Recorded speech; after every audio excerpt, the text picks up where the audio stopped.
चलिए अब हम इस वाले इक्वेशन को सॉल्व करते हैं। तो सबसे पहले मैं आपको ये बताता हूँ कि जनरली आप आमतौर की ज़िंदगी में, अपने स्कूल में, या फिर इसको कैसे सॉल्व करेंगे। तो अगर मैं इसको यहाँ पे लिखूँ 20 minus 7x equals to 6x minus 6, तो पहला चीज़ जो मैंने सुना था, मतलब जब मैंने पढ़ाई की थी तो मुझे क्या बताया गया था, मुझे कहा गया था कि अगर ये इधर -7x है तो इसको आप इधर ले जाइए। मतलब ये बोला गया था कि सारे x वाले टर्म्स को एक साथ कीजिए और जो सारे नंबर्स है उसको एक साइड कर लीजिए।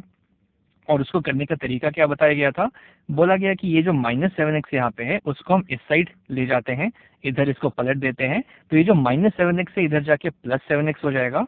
तो ये कुछ ऐसा हो जाएगा 20 इक्वल टू 6x माइनस 6 और -7x बन जाएगा +7x। अब 6x और 7x मुझे टोटल दे देंगे, कितने x हो जाएंगे, तो 13x। तो ये हो जाएगा फिर मेरे पास 20 इक्वल्स टू 13x माइनस 6। और कहा गया कि अगर ये -6 यहाँ पे है उसको हम इस साइड लेके चले जाएंगे, क्योंकि हम सारे एक जैसे चीजों को एक साइड कर रहे हैं, तो ये -6 इधर जाके +6 हो जाएगा।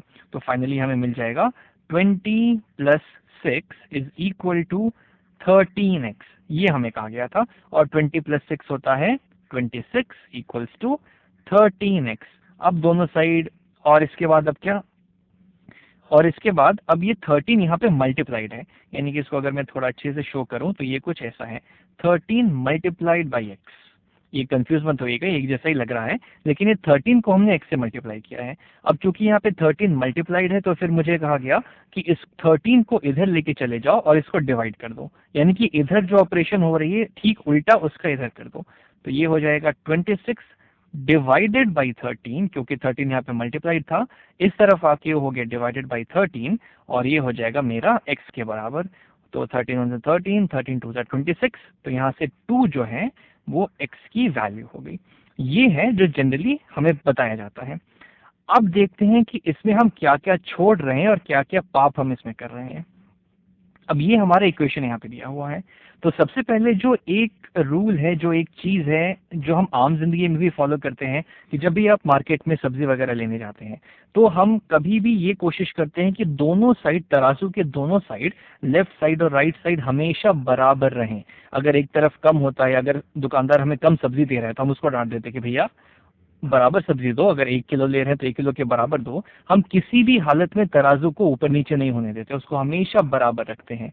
उसी तरीके से इक्वेशन में हम कभी भी कोई चीज करते हैं तो उसको हम इस तरीके से करते हैं कि मेरा दोनों साइड हमेशा बराबर रहे। अगर मैं यहाँ से कुछ निकाल रहा हूँ तो इस साइड भी मैं सेम चीज निकालूंगा ताकि ये मेरा बराबर रहे। अगर मैं यहाँ कुछ जोड़ रहा हूँ तो यहाँ पे भी मैं सेम चीज जोड़ूंगा ताकि मेरा इक्वेशन बैलेंस रहे।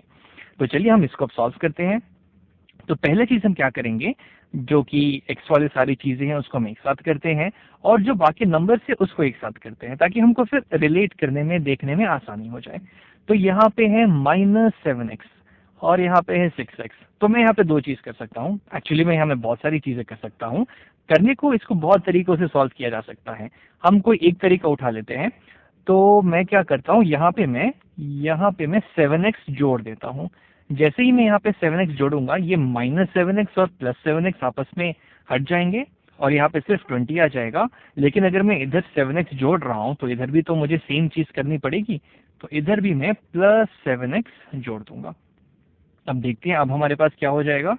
तो अब हमें मिल जाएगा 20 +7x -7x कैंसिल हो गए, ये हो गया इक्वल टू 6x और 7x।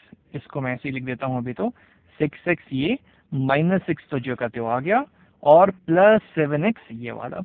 अब क्या आपको ये दोनों बराबर लग रहे हैं, जो हमें यहाँ पे मिला था और जो हमें यहाँ पे मिला था?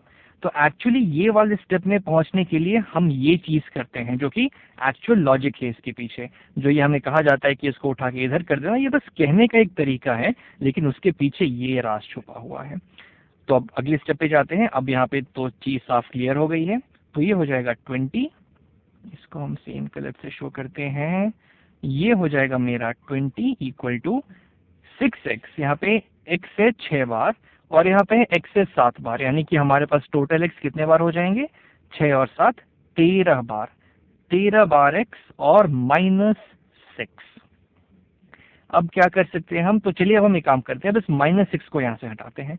तो -6 को हटाने के लिए हम क्या करेंगे, यहाँ पे हम 6 जोड़ देते हैं, +6 कर देते हैं। तो -6 + 6 कैंसिल हो जाएंगे, लेकिन इक्वेशन को बराबर रखने के लिए हमको 6 इधर भी ऐड करना पड़ेगा। तो इधर हम कर देते हैं +6। अब देखते हैं अब हमें क्या मिलेगा। तो 20 + 6 यहाँ पे जो का त्यो आ जाएगा, 20 + 6 इक्वल टू, ये -6 + 6 हो गए कैंसिल, हमारे पास इधर आ गया 13x, जो कि यहाँ पे हमें मिला था, ये वाले स्टेप में हमें यहाँ पे मिला हुआ था। अब आई थिंक अब मुझे लगता है कि आप इसको रिलेट कर सकते हैं कि हम कैसे यहाँ तक पहुंचे थे।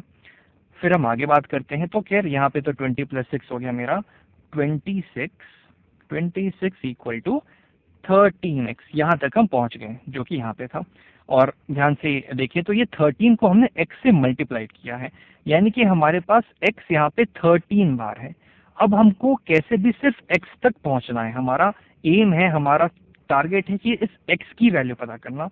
तो अगर मेरे पास 13 टाइम्स x है तो मैं इसको 13 पार्ट्स में बांट देता हूँ, क्योंकि जैसे ही मैं इसको 13 पार्ट्स में बांटूंगा हमारे पास सिर्फ एक x बच जाएगा।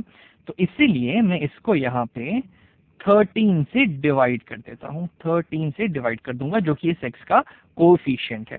और ऊपर नीचे अगर मैं अब 13 से डिवाइड करूं तो दोनों कैंसिल हो जाएंगे, सिर्फ 1 बचेगा, और 1 टाइम्स x सिर्फ x होता है। लेकिन अगर मैं इस साइड 13 से डिवाइड कर रहा हूं तो सेम चीज तो मुझे इस साइड भी करनी पड़ेगी ना, तभी तो मेरा इक्वेशन बैलेंस रहेगा। तो इसलिए मैं इस साइड भी 13 से डिवाइड कर दूंगा। तो चलिए अब हम डिवाइड करते हैं।